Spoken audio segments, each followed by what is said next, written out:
Hola Luis, bienvenido. Soy Audio.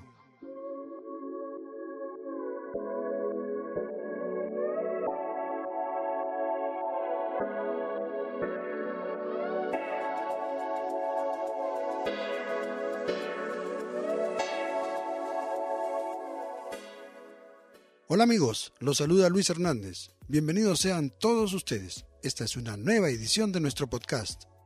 Gracias a los que ya se han suscrito a nuestro canal. A quienes todavía no lo han hecho, los invito a que se suscriban. Pueden seguirnos como Soy Audio tanto en YouTube como en Facebook. Espero que este episodio sea de su agrado. Hagan un clic en me gusta y compártanlo con el mayor número de gente que puedan, sus amigos, sus familiares. Porque de esa manera los miembros de la sociedad van a poder conocer más acerca de nuestra situación como personas con discapacidad visual. Y dicho esto, vamos a nuestro tema de hoy.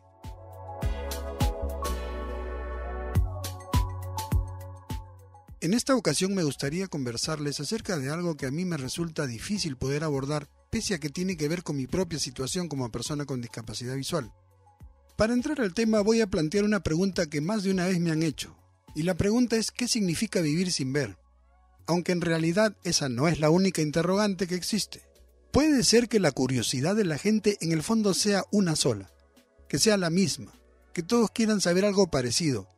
Pero esa curiosidad se bifurca en diferentes tipos de preguntas que distintas personas me han ido haciendo a lo largo de mi vida. Me ha pasado más de una vez. En una ocasión yo salía de la misa, había estado ahí tocando guitarra. Recuerdo que era una misa en inglés. Yo iba a escuchar, a practicar, el inglés que aprendí cuando era chiquillo todavía. Y en eso se me acercó un muchacho que a modo de presentación me dijo, ¿podría hacerte una pregunta si no te molesta? No me molesta nada, le digo yo conversando con él, ¿no? Y entonces él me lanzó la interrogante. ¿Qué significa para ti o qué implica vivir en medio de la ceguera? Yo intenté conversar con él y responderle en forma coloquial, pero la verdad es que desde ese momento se me quedó adentro ese interrogante y por mucho tiempo he tratado de darle vueltas a ver cómo podía explicarles a ustedes, por ejemplo, cómo es la ceguera, qué implica la ceguera. Al respecto ya se ha escrito, ¿no? Tenemos, por ejemplo, el ensayo sobre la ceguera de Saramago. Tenemos las obras de teatro de Antonio Buero Vallejo. Pero ojo que aquí estamos en el campo de lo literario. Y más aún, me gustaría puntualizar, como detalle nomás, que Saramago, así como Buero Vallejo, no eran personas con discapacidad visual. Si dejamos por un momento lo literario y nos remitimos a la realidad, entonces, por lo menos a mí, la pregunta me sigue resonando, sigue haciéndome eco en el cerebro. ¿Cómo es la ceguera? ¿Qué significa la ceguera?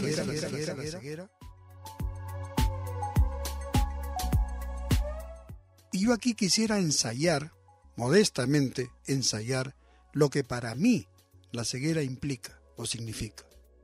Me gustaría reiterar que lo que yo digo aquí es fruto de mi propia experiencia, de mi percepción. Yo no pretendo hablar por otros amigos, por otras personas que tal vez tengan su propio entendimiento al respecto. En lo que a mí se refiere, para hablar de este tema, permítanme ir pensando en voz alta, tomando en cuenta algunas ideas que he venido acumulando en función de mi experiencia a lo largo de los años. Se trata de ideas que me han surgido en diversas circunstancias y ocasiones. Me estoy acordando de lo que me pasó una madrugada, o mejor diré, en una de esas madrugadas, porque la verdad es que muchas veces o me despierto muy temprano o me desvelo.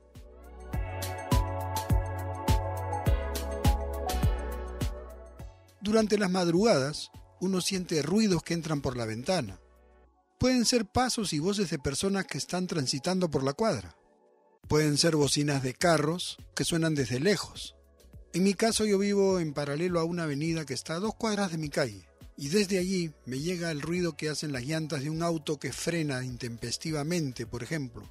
Intempestiva o bruscamente. También me llega el ruido que hace el motor del vehículo al momento de acelerar. De repente me llega el típico sonido de una sirena que puede ser de alguna ambulancia o algún patrullero. Y yo me pregunto qué estará pasando en el barrio. O a quién vendrán a buscar, ¿no? Y a todo ese paisaje sonoro se le suman los alegres ruidos de esas fiestas que no faltan y que la verdad a mí me entretienen cuando las escucho desde lejos. Me entretienen sobre todo cuando la fiesta es con orquesta, porque definitivamente a mí la música me jala. Y me entretengo escuchando al timbalero, al trompetista, al bajo, al teclado, a ver cómo son sus arreglos, si respetan, por ejemplo, es una canción conocida, a ver si respetan el arreglo original o si están haciendo su propia versión. En fin, y así la madrugada se me pasa. Pero resulta que en una ocasión no escuchaba nada, nada de nada. No habían ruidos de carros, no habían frenazos, no habían pasos de personas que pasaban por debajo de mi ventana, no escuchaba conversaciones, ni pleitos de enamorados que salían de una fiesta y ella le decía, ni me mires ni me toques, y él le decía, perdóname amorcito. No había nada de eso. Era un vacío increíble, un vacío sonoro muy peculiar. No solo se trataba de un momento de silencio, sino de vacío. Y a mí en ese momento se me ocurrió, tal vez la falta de vista simbolice un muy peculiar, yo diría un peculiarcísimo tipo de vacío.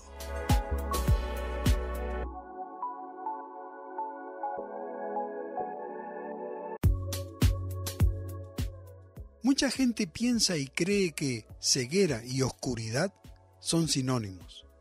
Sin embargo, y a partir de mi experiencia, yo podría decir que oscuridad no es igual a ceguera. Me gustaría poner esto en términos bien simples. Yo tengo ceguera, pero no por eso veo negro. Lo que yo percibo es algo así como un gris, algo plomizo, a veces oscuro, a veces más claro, pero no negro. Por eso yo hablo del gris que percibo. ¿Qué implica entonces la ceguera para mí? La ceguera implica un vacío dejado por la falta de información visual que pudiese estimular mi cerebro, y que mi cerebro, por naturaleza, necesitaría recibir. Pensemos en la importancia que tiene el papel del sentido de la vista como tal. Eso bien puede darnos una idea de cuál es la magnitud del vacío que la falta de vista deja. Y aquí vale la pena recalcar una vez más que entonces la ceguera no implica necesariamente oscuridad. Lo que la ceguera implica es un tremendo vacío que de hecho tiene repercusiones. En mi caso, yo percibo que se trata de un vacío que yo requiero llenar de una u otra forma, porque como tal dicho vacío genera un singular tipo de soledad. Debe ser por eso que a veces la gente me pregunta ¿en qué mundo andas? Porque se me ve como abstraído. Y es que la gente no sabe que lo que yo estoy tratando de hacer es justamente llenar ese tipo de soledad que a mí me embarga ante la falta de vista. ¿Y cómo es que trato de llenar esa soledad?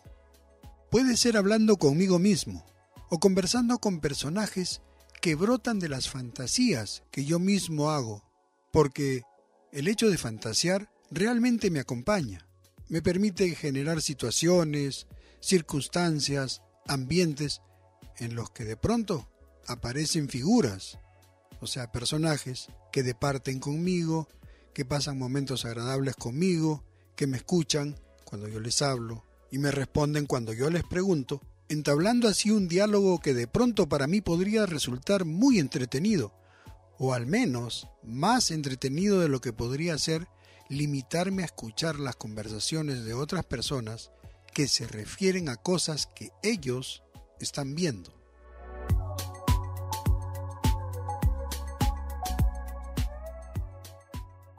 Ahora que hablo de esto me pongo a pensar y me digo, ¿podría ser que aquello que suele mencionarse como el mundo de los ciegos tenga que ver con ese vacío al cual yo me estoy refiriendo? Con ese vacío que, como les había dicho, no es negro, sino, para mí, gris. Y entonces podríamos estar ante el vacío de los ciegos.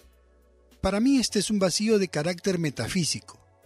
Y me pregunto si yo seré el único en percibir algo así. Hace unos años, hablaba con una amiga que también tiene discapacidad visual. Recuerdo que pasábamos horas de horas hablando de temas como este. Y ella me daba su propia percepción. Para mi amiga, la ceguera era una especie de prisión sin barrotes. Para mí, en cambio, la ceguera simboliza un vacío gris, no negro, sino gris. Y ya que les hablo de esto, me encantaría saber qué opinión tienen ustedes al respecto, o qué inquietud les puede haber suscitado esta conversación. ¿Les gustaría hacerme alguna pregunta? ¿Quisieran dejar algún comentario? No duden en hacerlo. Si quieren escribirme, pueden hacerlo a la dirección electrónica soyaudiopodcast@gmail.com. Y hasta aquí llegamos por hoy, queridos amigos. Gracias por su sintonía. Mi nombre es Luis Hernández, yo soy Audio y los espero en nuestra próxima edición. Soy Audio.